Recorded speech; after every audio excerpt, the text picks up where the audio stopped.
principles that will help you to stand out in your courses or subjects. And one of those principles is preparing your timetable, reading timetable. Prepare a good reading timetable that works. You really need to prepare a timetable that works, because if you don't have a reading timetable as a student, it means you are not strategic, because you can't just choose any course or subjects. If you're in secondary school, just like that, you don't have structure. You should put down structure that, this is what I'm having today, or these are the courses or subjects I'm reading today. It should be written somewhere. Have a something like a chart. Write down your timetable Monday to Saturday. And even if you are working, do you know that by the time you put them into place, by the time you have specific time for your studies, things become easy, because even if you have so many activities, because in higher institution there are a lot of distraction. If you are not careful, you discover that you will end up not even doing the basic thing that you are supposed to be the priority, because you may be carried away with activities, friends, and other social activities on campus. But one of the ways to do that, which I've mentioned, is you being able to prepare a reading timetable that works. And if you have 2 courses, some of you do 7 or 8 courses. Maybe if you're in year 1, you have what they call GST or GNS, that you have to do. That one is compulsory for every year 1, sometimes year 2 student. But then, just have to be sure that you have a good reading time. If you are having 2 or 3 courses a day as your lecture, in your lecture timetable, then put them as your reading courses. Make sure that they are written down. Make sure that you have it. If it's on Monday, you have 2 courses on Monday. Put those 2 courses as your Monday reading courses. If you have on Tuesday as 3 courses, put down those 3 courses as your Tuesday, meaning that you are seeing it this Monday. You are also seeing it next week, Monday. And do you know that by the time you apply this system, you discover that you keep reading something that you are taught each day, and it's easier to understand and remember when you study something that you are taught that very day.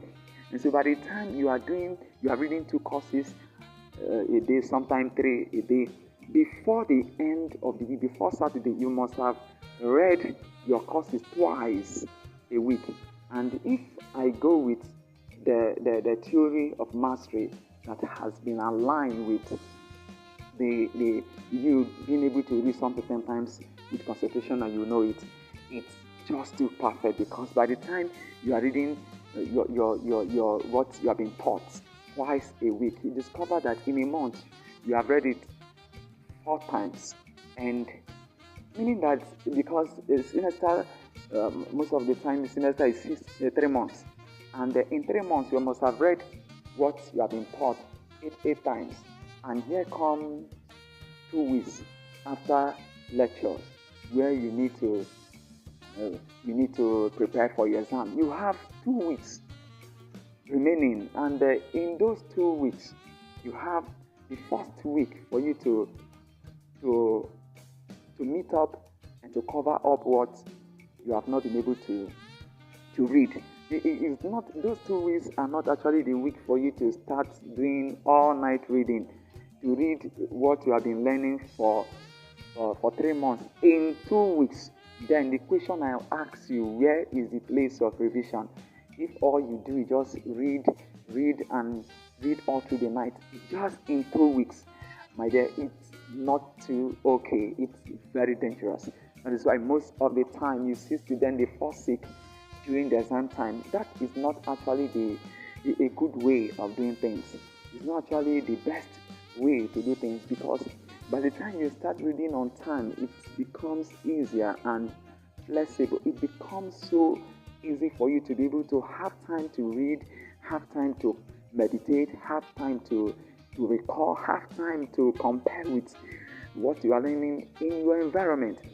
And most of the time, if you don't actually have a structure, it is not really going to help you out. When you don't really have a structure as a student, it means you just pick what comes to your mind and read.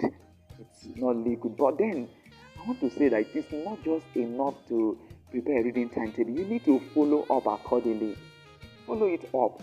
By the time you follow up your timetable, I tell you, it will help you to really do a lot of work. You'll be focused when you follow, because too many students prepare good timetable, but not all are faithful to follow it up. Some students get distracted after some time, and so they may not be able to continue. This will affect your performance. When you discover the subject or courses that are easy for you to understand, then you put more effort to the one you are finding difficult to understand.